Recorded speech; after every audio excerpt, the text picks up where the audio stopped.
Beer.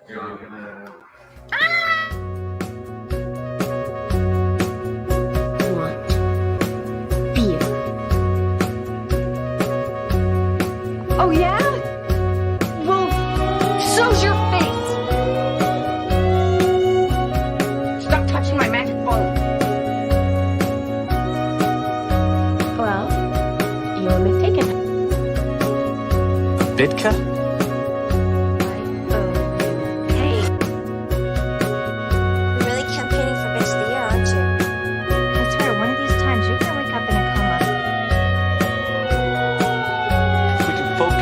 Discipline and not have quite as many mysterious deaths, Sunnydale is gonna rule. Hi, everybody, and welcome to episode 60 of GrrArghCast, the Buffy and Angel recap podcast for Slayer aficionados and virgins alike. I am Brandon Ellison. I'm Jewel Rocket Rose. And we are so happy to be here with you guys today. Jewel, how's your day going? I mean, it started early and it's still going. So we're here. We're here. We're here. We're here. My friend Billy just arrived in Puerto Vallarta today, so I went to get him at the airport. We went to Sam's Club and we spent a disproportionate amount of money on booze. So we have much alcohol here. I can't control those noises on the street. I'm in Mexico, in case anyone hasn't been paying attention. Olé.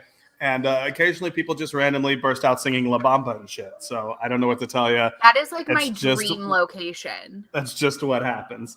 And we have tacos and guacamole and stuff. Oh my God, I should move to Mexico.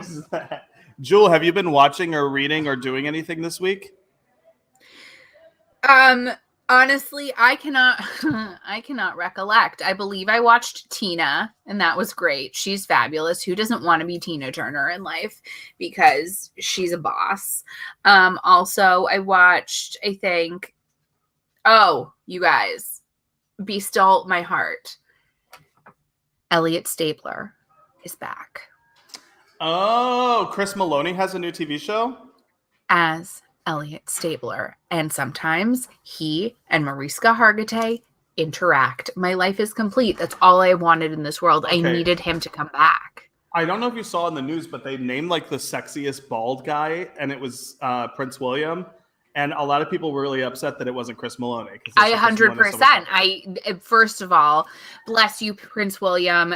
The British are not known for their good teeth. And you know what? You don't have them. You've got chompers. You look like a horse. I think that I should qualify for sexiest bald guy. I'm at least the sexiest bald guy on this podcast. 100%. You get the sexiest bald guy award of the year on this podcast. I don't think we have any other bald guys that watch, or at least not in the Patreon group. Not that I know of. Yeah. But whatever. Christopher Maloney, Elliot Stabler. What I wouldn't do. I have not been watching anything this week, honestly. I've been dealing with dogs. Like, I take the dogs everywhere, and I'm dog oriented. I watched these 2 episodes this morning. I watched them yesterday, so I watched them before you. By the way, I have. You hear that? So yeah, that was my attack squad. Don't come at me. I have not been watching anything. However, tonight on HBO is the premiere of The Nevers, which is, of course, the show that Joss Whedon was the showrunner on, and a whole bunch of other Buffy writers are on the creative team. So I'm very, very excited to watch The Nevers tonight on HBO. I'm a little concerned about The Nevers because if it's the same creative team, we have seen that I hope their continuity has gotten better with their storytelling, because sometimes they splice shit up here. Well, they also have a budget now. Like, they have an HBO show, so they have a budget. They don't have to do like the snake demon in this episode. Will, if you are watching, what I messaged you something because I was going to message Brandon, then I was like, oh, he's not going to care. But I messaged Will and I said, are you fucking kidding me? Snakes neither have legs nor hands. What are we doing here? Well, it's a snake demon, so... Sorry. If you were demonic, you grow hands and feet, or is that what you're telling me? I guess it's more demon than it is snake.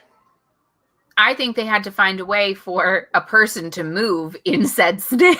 And they were like, we'll give it hands and feet. It'll be It'll be a gecko.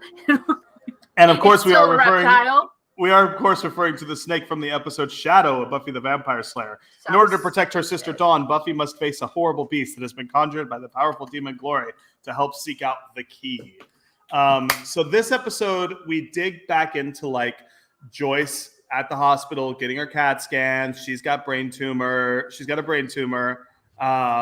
She refers to it as her like a shadow in her brain. Which is so fucking weird. First, like, ma'am, are you not allowed to use real words? Like, are we not in Grey's Anatomy time yet where you can say scalpel? I mean, I think that we've seen like a lot of TV shows and movies where people are like, yeah, they found something in the scan. Like they found, you know, like there's like, I've heard this used. My shadow. Yeah, it's my shadow. No. But that's why it's called that.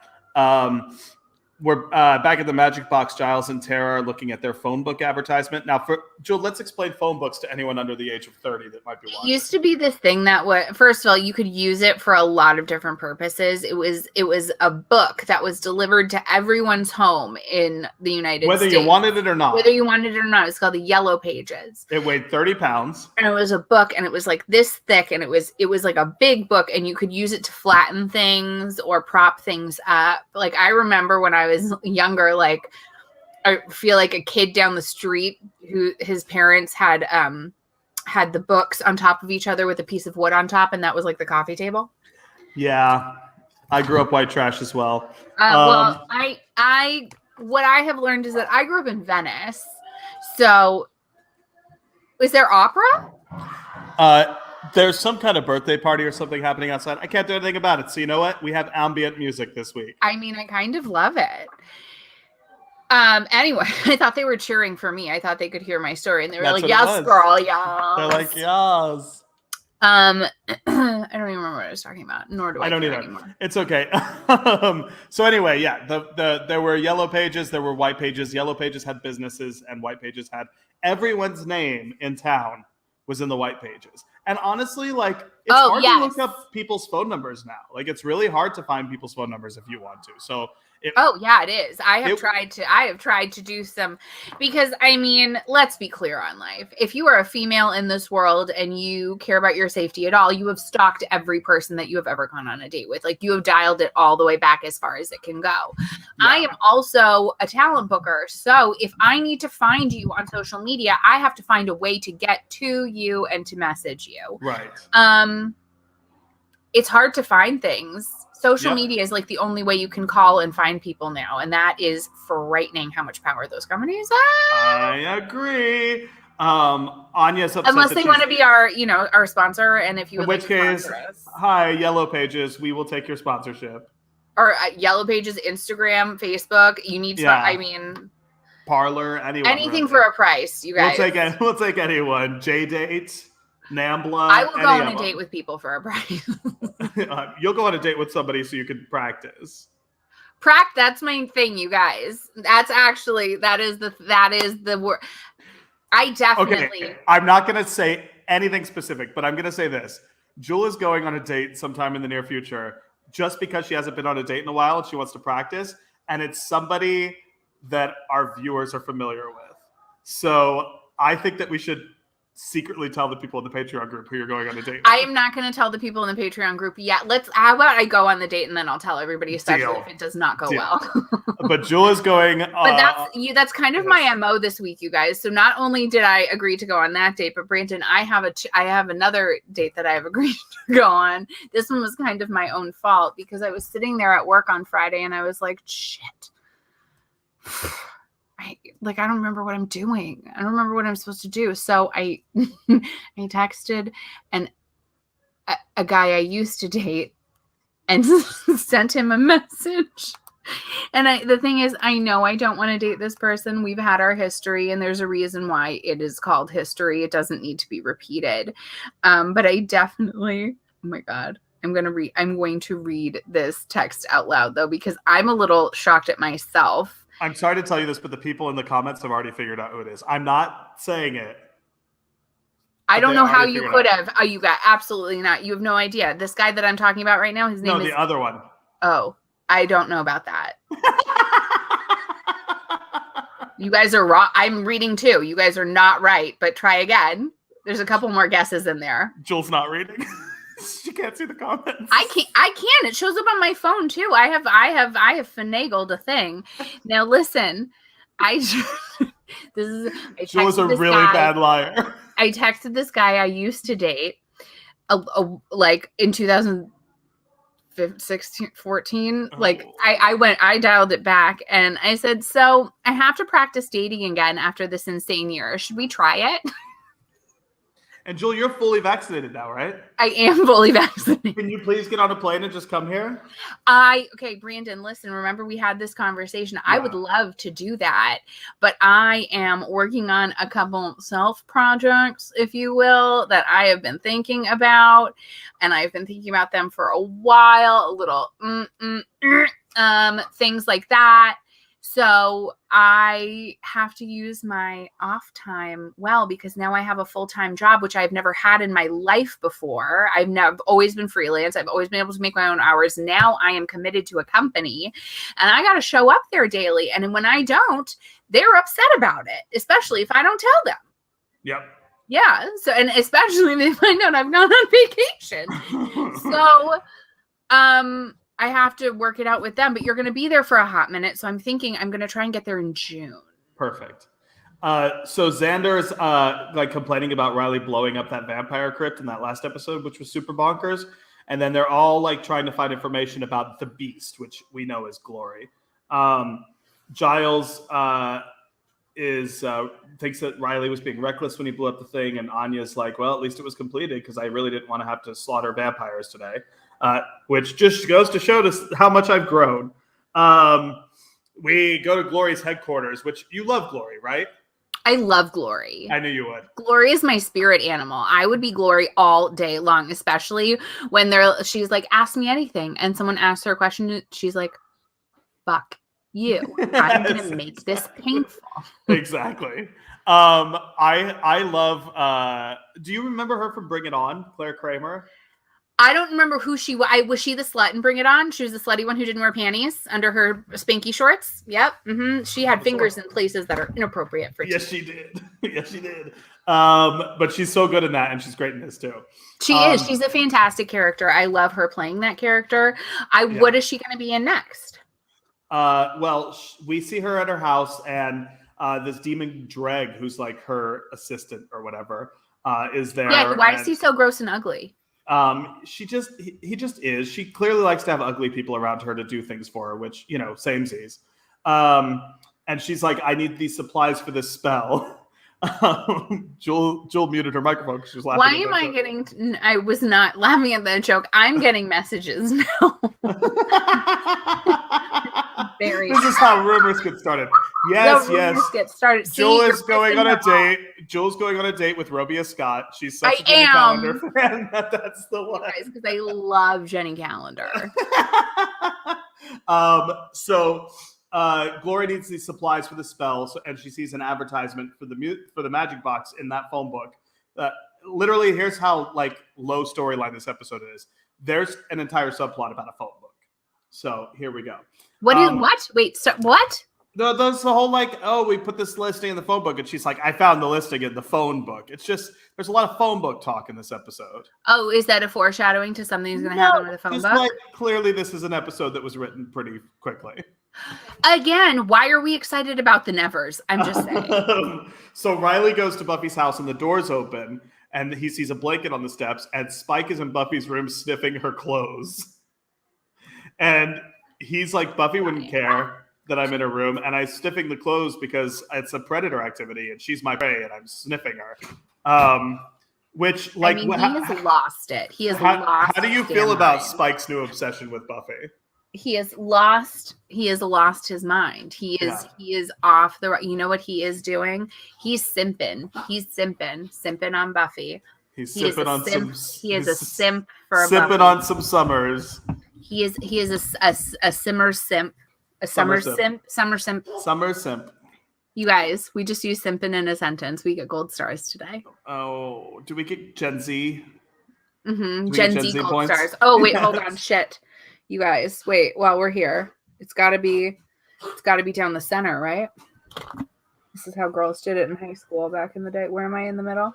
What are you doing? I'm parting my hair down the center because that is what the children do. You can't have your hair parted in the middle or to the side now. You can't do a side part because then they know you're old. So you have to do a middle part. That's crooked. Well, I got it nailed down. We're good. Also, don't worry, guys. Do you see this? How do we feel about me? Do you see the difference, like part down the middle? If you join our Patreon page, you can watch our live videos and comment on Jules' hairstyles. Shut up. Anyway, you guys, listen. We got to talk about this episode. So Spike is like taunting Riley and like, oh yeah, well, you're not at the hospital. Oh, you don't know about that? I've known about it since last night. Like, I love that. I love Spike putting Riley in his place. You know what? I love anyone putting Riley in his place because he is out of his league and he should just either bless your lucky stars or whatever, thank your lucky stars and just enjoy the ride. Or if you're going to be a whiny little bitch about it, get out. Yeah. Pick a lane. And anyway, they're at the hospital. They're talking about like the CAT scan and these surgeries. And clearly Buffy's very upset. We're back at the magic box. I understand why she's upset. I get it. Yeah, we're back at the magic box, and Tara's talking about like maybe like the fact that we're fighting somebody who can't be named means that she predates language. Like maybe she's an ancient, thing. And Giles is like, well, she could be anywhere. She could look like anything. We don't know. And then next thing you know, she's in the magic store buying stuff, and they have no idea that it's her. Which I kind of loved. I was like, I love that scene too. Yeah. Yeah, mm-hmm. and I also like it's kind of out of character that Glory would even pay for anything. She would just crush someone's skull and take everything. But I like that she pays for stuff. Anyway, Brandon, I don't even know what that means. What do you mean she's paying for? I'd be like, she paid for the supplies at the magic store when she was in the magic store. What was she just gonna do? Just like leave? She could have killed them and taken the stuff. She doesn't care. She's whatever she is. So anyway. So that happens, yada, yada, yada. Buffy's mom has a brain tumor. Ben comes and sits with her. So Ben is the intern at the hospital that we've met before. And he is like kind of giving her a break and trying to talk to her like she's normal. Creepy and not Ben lurking around the corner like, oh, hey. No, it's so wild that you don't like Ben. I think Ben is such a nice guy. No, I don't know why nice people freak me out sometimes. Fair. So does anyone else get nervous around like what if someone is too nice? You're like, wait a second, what do you want? Yeah. Why are you here? Then we see Anya going through the receipts and she sees the items that Giles sold to Glory, and she's like, "You idiot! Like this is for a spell to raise a demon. To transform. Like how could you sell these together? Don't you know anything? Exactly. No, we don't because." And I love when he's like, let me respond to that comment with a firing. That was great. I like the dynamic between Anya and Giles in the magic shop. I think they work really well off of each other. I kind of think they do. Yeah. I do. I think they do. I like that pairing. I think because although she plays a younger person, she's not. Yeah. And so she relates probably more to an older person who knows more things in the world. And Xander doesn't exactly have a lot going on upstairs. Right. And then I feel like life experience only was there for G.I. Joe Xander. And then we see Dawn and Riley. They go... they're hanging out in the park together, and Dawn's trying to make him feel better. She's like, with Angel, it was all drama all the time, but she never gets worked up about you. And he's like, yeah, clearly she's not worked up about him because he has all the emotional range of a fucking toaster. I mean, well, no, he's got more than Angel, which I think is saying something. Angel was really, Angel went from like simp to monster back to simp, and now is like a whiny bitch ass simp. So I look at all those words. Whiny bitch ass simp. Listen, he is. I'm so over Angel, and he has irritated me beyond measure in the next episode too. Like, Angel and I are just not amigos. We're not on the same playing field. He irritates me. So Buffy's but I like Riley. I like him. I just need him to go because we've had enough of him. Yeah. So Buffy's like, what if we use magic to help my mom? And then Willow is like, yeah, we probably shouldn't mix magic and medicine because it could just make things worse. I told you Joyce was gonna die, though. I called that 3 episodes ago. I was like, she is out. You don't know that she's gonna die. She has a shadow in her brain, Brandon. She's gonna die. Okay, that's what you think. Anya lets it slip that Giles sold Glory the ingredients to make this monster, and Buffy goes off to search for Glory. And then we see Glory's at the Sunnydale Zoo, and she has a cobra, and she does this spell. Buffy shows up to stop her, but fails. And Glory hands Buffy her own ass for breakfast. And the cobra is turned into this giant, terrible puppet snake demon thing. What was that? Who was like, you guys, I've got the costume. Yeah. I've got the costume. It's going to look like a gecko. But they're going to tell people it's a snake, even though snakes don't have arms and legs. Also, we're going to make its tongue like grab at things. And it's also going to have almost like a crown going on. So it has like a bigger head than normal. Like this was, and it's got a fat tail. What snake do you know has a fat tail? Snails get skinnier. Also, snakes don't really have tails. Everywhere. It's just like the snake kind of is a tail. It moves like this. It slithers. Yeah. And you know what this snake did? Scampered. Different. So anyway, she sends the cobra out to go find the key. And obviously the key is Dawn. So Riley shows up to the magic box to find Buffy. And Xander is like, why'd you destroy the vampire crypt, you fucking weirdo?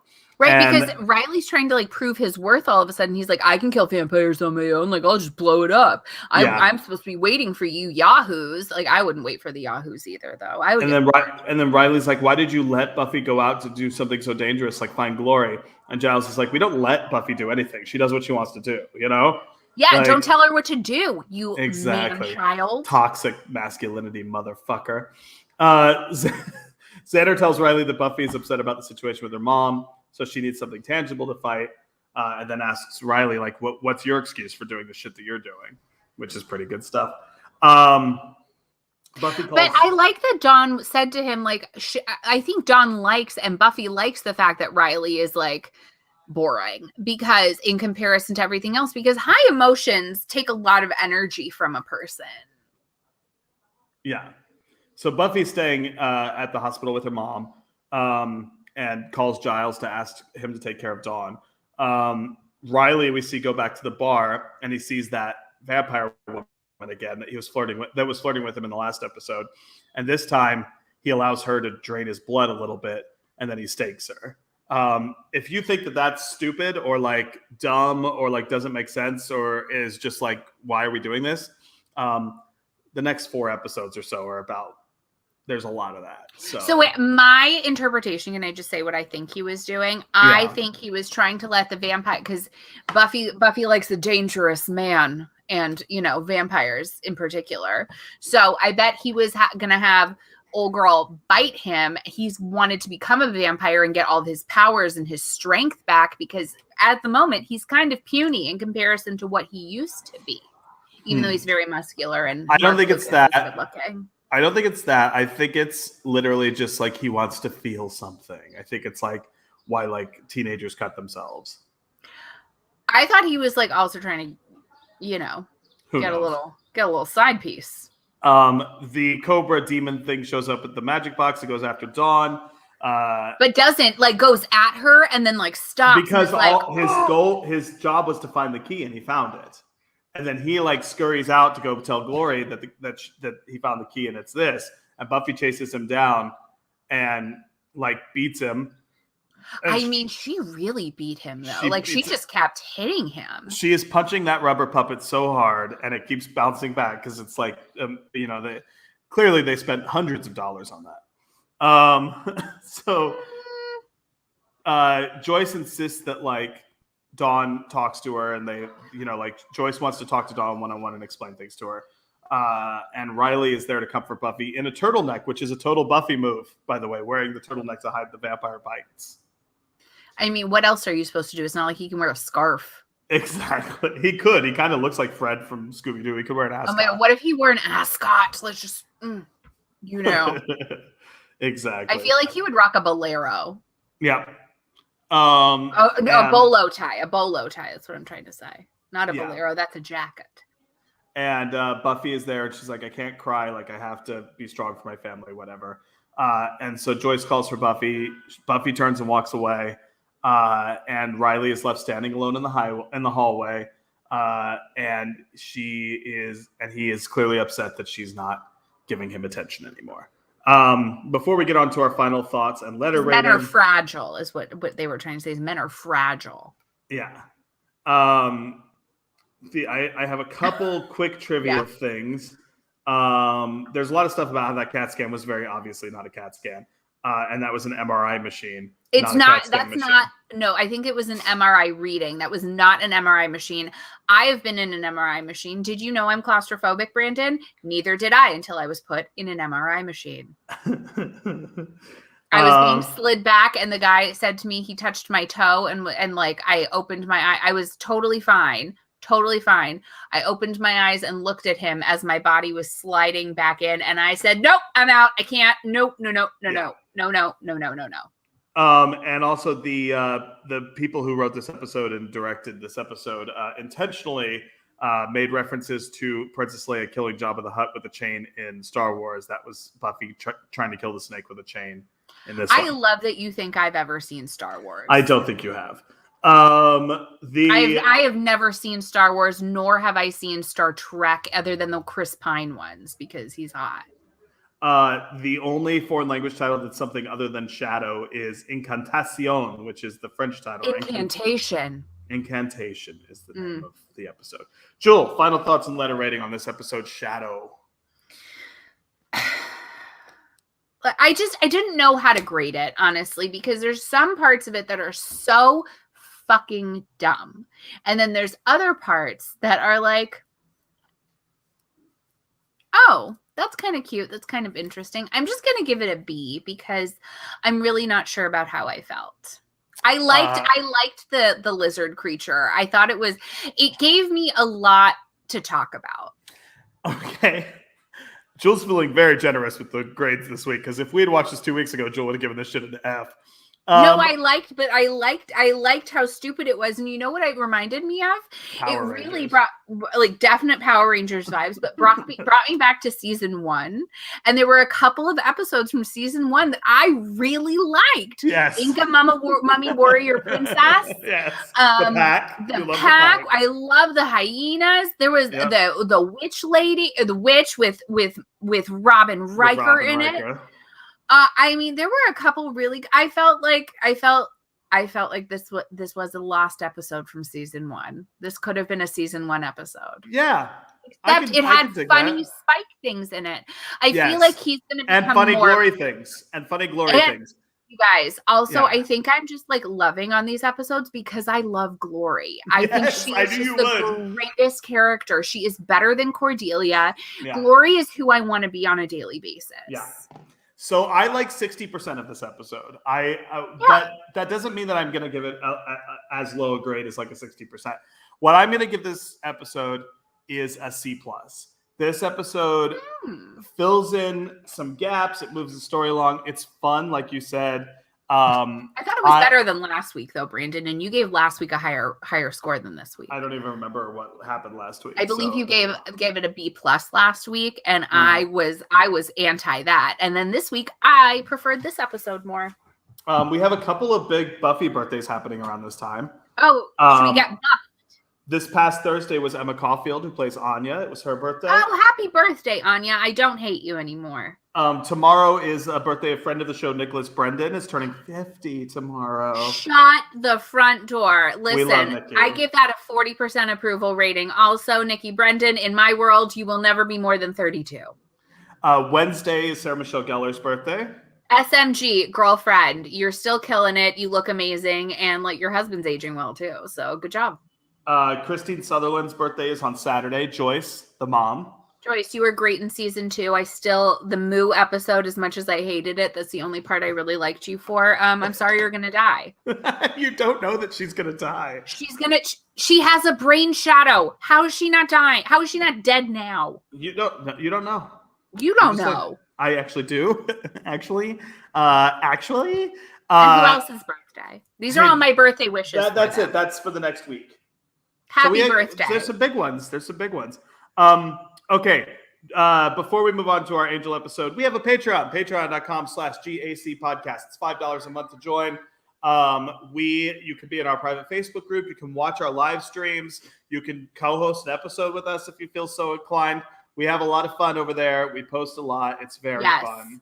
And in my join the Patreon this month, and you will find out who I went on a date with. I'm not going to tell people until I go out on the date. I won't tell them either. So anyway, that's our comment. Patreon. Patreon.com/GAC podcast. You should join it. It's $5 a month. What are you doing with $5? Also, we're giving all of the money in April. You should practice with it. You should take that $5, watch the Patreon, and watch me practice. Exactly. And we're donating all the Patreon money for the month of April to the 2 animal rescues here in Puerto Vallarta. So it's all going to a very good cause. So. Okay, good. So I'll make sure not to go out on my date until the second week of May. So all of those $5 go in my pocket so that I can pay for said date. Yes. What makes you think you're going to have to pay for it? There's got to be some residual money there.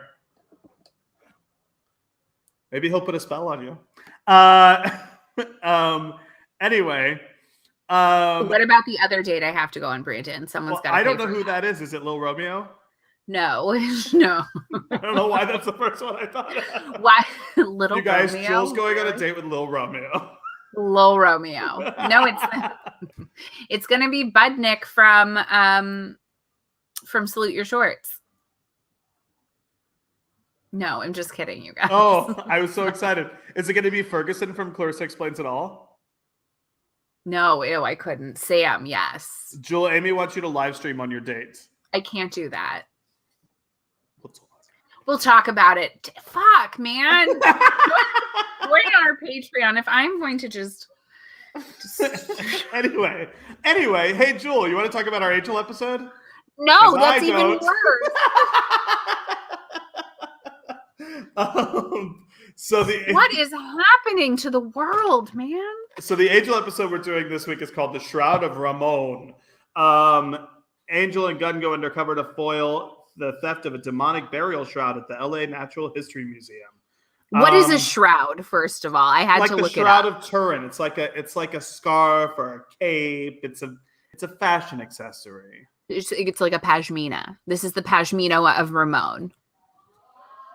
Yes. Wow. See, everyone behind was like, yeah. Yes. Wow. So anyway, we can get through this one pretty quick because this episode is fucking weird. Remarkable. It opens with like 2 detectives interrogating Wesley about an attempted murder. Wesley tells them everything just went super wrong. Angel wasn't supposed to be there, but he's stubborn, so he was there anyway. Etc. etc. What do you think about Cordy's new hairstyle? I kind of like it. I hate it. It's so Karen. It gives her like some kind of edginess. Do you remember when that cut was like super popular though? My mom definitely had that haircut. Yeah, it's a very Karen cut. It's like shaggy. Who cares? What do you mean, like Karen, like bitch at the grocery store, or Karen like Karen Walker? Like Karen that doesn't wear a mask and she's like, because I have a breathing problem. No, because that's it. That's a little more soccer mom Karen, and I feel like that hair is usually not well put together. But this she tried, and it's groomed, and it's like the whole thing is it's supposed to be PC, and I believe it to be based off of the Rachel haircut. Yes, I can see that. I can see that. This was very like Charisma Carpenter showed up to work and was like, "Fuck you, Joss." Yeah. Yeah. So anyway, Wesley is still dating. I also love that he was like, when did you do this? She was like, a week ago. It's like 2 weeks ago. And he's like, yeah, I remember. Anyway, Wesley and Cordy go to a movie premiere because Wesley is still like bodyguarding that ginger actress chick from a couple episodes ago. Exactly. Yeah. And Olay. They're going to meet Gunn's cousin Lester, who's asking for help. He's supposed to be the driver for this demonic robbery thing, and he doesn't want to do it. There is a vampire coming in from Vegas who's like a douchey, like Rat Pack kind Jericho of vampire. Or something. Radon. J-Bob. Or J-Don, rather. And Angel. Who came up with that name? When they were in the writing room, they were like, you guys, I've got it. J. Dawn. And they were all like, yeah. Who said yeah to that? You should be smacked. And Angel goes back to his room, and Kate is there going through stuff. You are so over Kate, right? I can't stand her anymore. I need her I to go away. hate I would her. rather spend the evening with Jenny Calendar. I love Elizabeth Rome. She's such a good actress. Kate, She's is a great so bad. actress. This is not her character. This is not where she should be in her life. No, Kate was clearly they were writing Kate to be like a main character, and it never really took.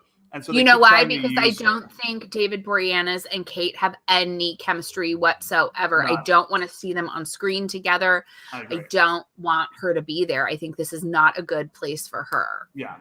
So Crawl out of the gutter, baby. So she's there, and she's like got a cross, and she's like, where's Darla? And he's like, get the fuck out of my house. Which, by the way, should have been just the last time we ever see her, but it's not. So Angel goes and finds Jadon at the bus station, kills him, and pretends to be him, acting like he's like honestly, he's pretty good at doing the like being a total douchebag. Yeah, he's pretty good at it. Boreanaz, you do douchebag well. Yeah. Anyway, there's another demon with them, a human security guard, and Gunn, who's pretending to be his cousin Lester. They find out that the LA History Museum has the Shroud of Ramon, which is a mystical object that causes people around it to go insane. Angel breaks into the museum, and he like puts on his vampire face because the things made him go crazy. Wes and Cordy show up, and they're like acting stupid.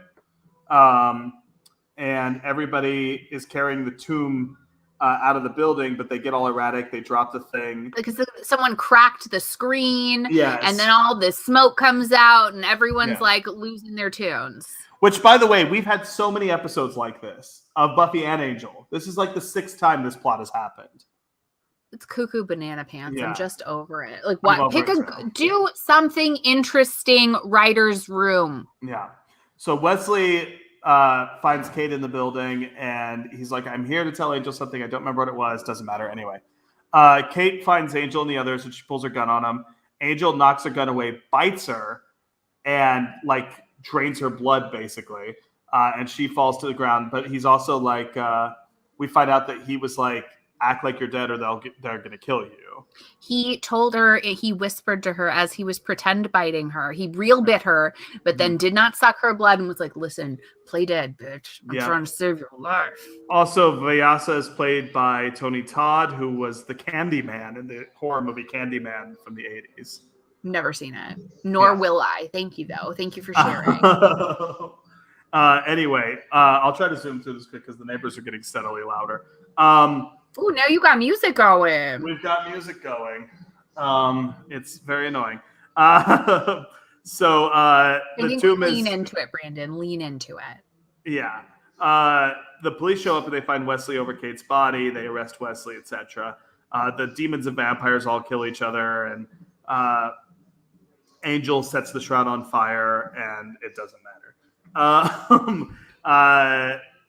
Finally, like, I'm sorry, Dr. Alice. I know you liked this episode, but I don't know how. Kate shows up, and Kate's like, hey, he didn't, try to kill me. It's all good. Let him go, whatever. And Angel's sitting in his room all bummed that he bit Kate. I don't really He's bummed that he bit Kate because he awakened his bloodlust. Yes. Now is he going to go all evil and bite someone? Is that where we're going with Angel now? Also, Tony Todd also played Kern, the Klingon, who... from Star Trek. So there you go. Anyway. Oh, great. Star Trek crossover now. Yeah. The only foreign language title I have that's different than the English title is Le Linceul qui rend fou, which is French and terrible for the shroud that drives crazy. So anyway, Jewel, final thoughts, and I'm giving it a B- because fine, C+. I'll give it a C+, B- because I think that Boreanaz was strong. I thought the acting was good in this. He does douchebag well, and I said that twice already. I did not like this episode. I don't like Kate at all. I love that Cordelia tried to take a chance with the haircut, even though I didn't like it and I would choose not to do it. That was of the times, and it's very reflective of style in that day. I don't know, you guys. It's just, it was better than most. It's still not good, but like on an Angel scale, a B- is really a D elsewhere. So that's all I got today, man. I thought it was all right. Okay. It wasn't the worst. This episode, I've watched Angel all the way through like 2 or 3 times. Not nearly as much as Buffy, but I've watched Angel all the way through 2 or 3 times. I had no memory of this episode ever happening. I hate this episode. It's the same plot line that we've done a million times. Oh, this thing makes people crazy, and they say hurtful things to each other, and yada yada yada. Mystical object, blah blah. Who gives a shit? This episode for me, even on the Angel, like even with the grace, like the curve that we grade Angel on, I'm going to give this episode a D. I think that Boreanaz was a good actor in this. I thought he acted well. Great. He was great, which is why it's not an F. Everything else in this episode was just dog shit. It was so terrible. And I hated it. So that's my final thoughts on that episode. Next Sunday, we will be covering the episodes Listening to Fear and The Trial.